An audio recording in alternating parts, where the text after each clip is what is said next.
is the conduit. I've got an important broadcast that I need to come on and have a conversation about. I'm gonna let a few people come in, and then I'll go ahead and get going here. As you know, City Council is tonight.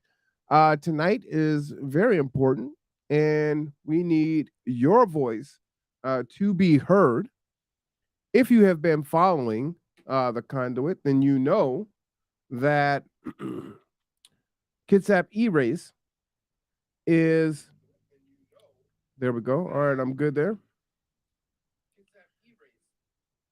Is something that folks have been advocating for, and many other folks have been actively trying to dismantle. So much so that it was dismantled and told that it had to reform under, some would say, colonialized uh, policies and procedures.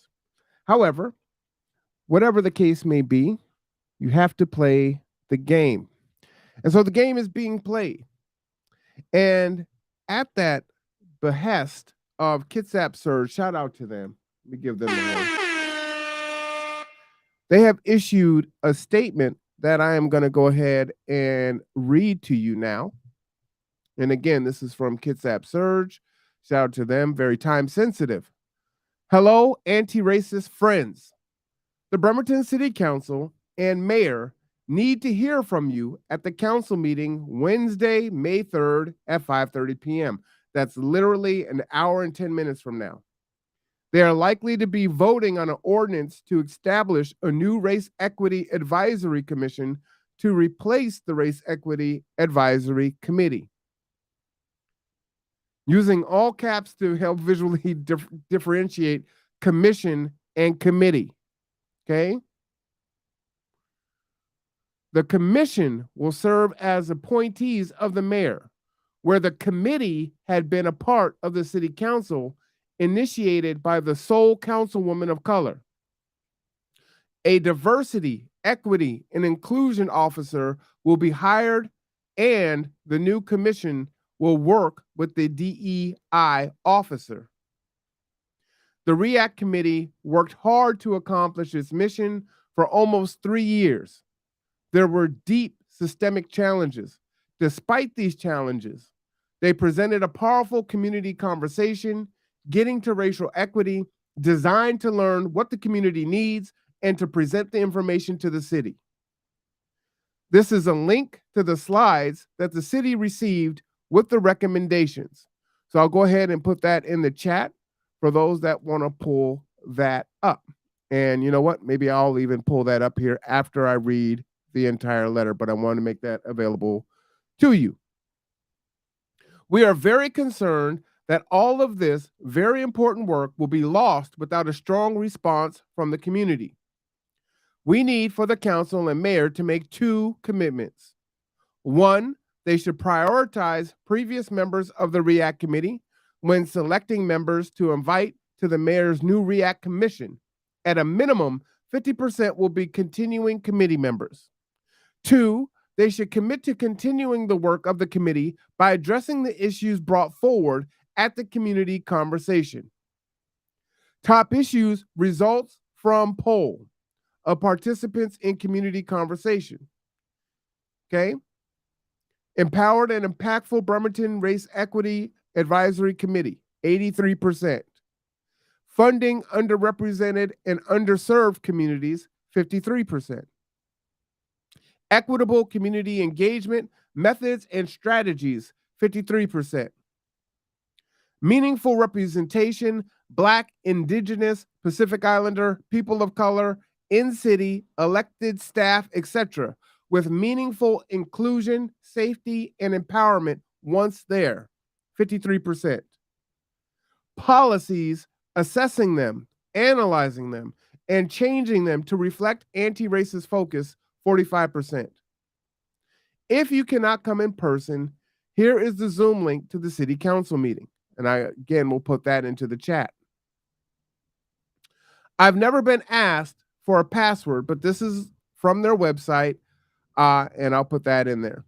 But you can also send an email if you would like. Emails are also impactful Both go on the record, but what I like about public speaking is everyone is there so that they can see it, right?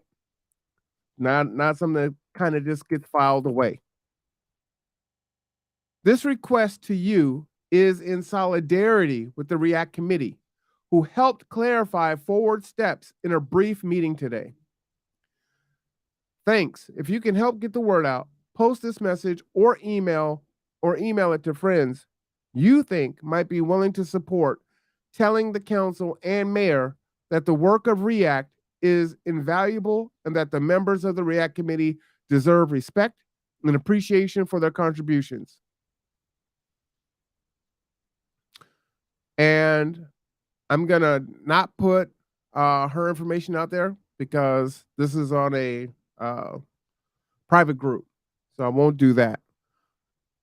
But you can always send me a message, and I will make sure that it gets to her if that's what needs to happen. Now, I have an update. And so while Kitsap Surj is saying that they want two things here, which I'm going to go ahead and post there. They wanted one, should prioritize previous members of the REACT committee when selecting members to invite to the mayor's new REACT commission. At a minimum, 50% will be continuing committee members.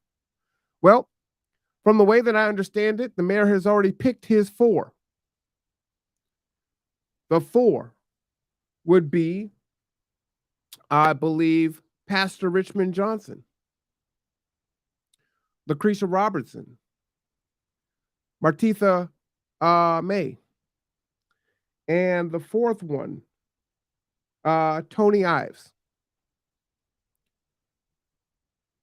So the mayor intends on keeping it very small.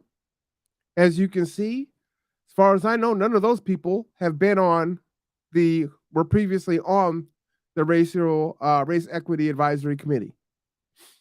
So these were handpicked by the mayor. Now, in regards to part two, they should commit to continuing the work of the committee by addressing the issues brought forward at the community conversation. That I can't speak to. I do know there's I don't know how hard those folks are going to push. I know one of my favorite people on there to push this work would be Lucretia. So I'm glad to see that her name is on there. And I do believe that she will push forward and carry on that work, as she is definitely a subject matter expert in this regard. But we need to hear from you tonight. That is the request from Kitsap Surj. As myself, representing me, it is also important. As you know, I broadcast city council meetings every week, whether it's study session or the actual meeting. As you know, I spoke 2 weeks ago, and unfortunately, the only Black people that spoke were Dr. Karen Bolton, Daryl Riley, and myself. And then we also heard from Councilwoman Leslie Doggs. You've heard me lament on the Black people in Bremerton. The fact that we have some very prominent folks that are doing well in this town, whether they attend Mount Zion, Sinclair, Emmanuel, or the offshoots of those churches, Ebenezer, and on and on and on. And if we do not make time for this, power is taken, it is not given.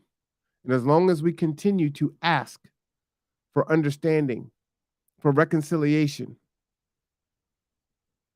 for reparation, for whatever it is that we believe are the injustices that need to be righted, as long as we are asking, and we know how explosive city council was last week from the things that were said by people that are currently on city council,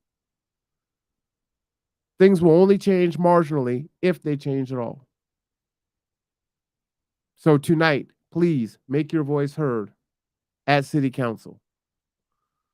You see the needs, you hear the message, you know what's going on. Comments happen at the beginning. Even if you can't stay for the whole thing, jump on, do what you have to do. but it's the only way things are going to change. I'm R1 Cameron. This is The Conduit.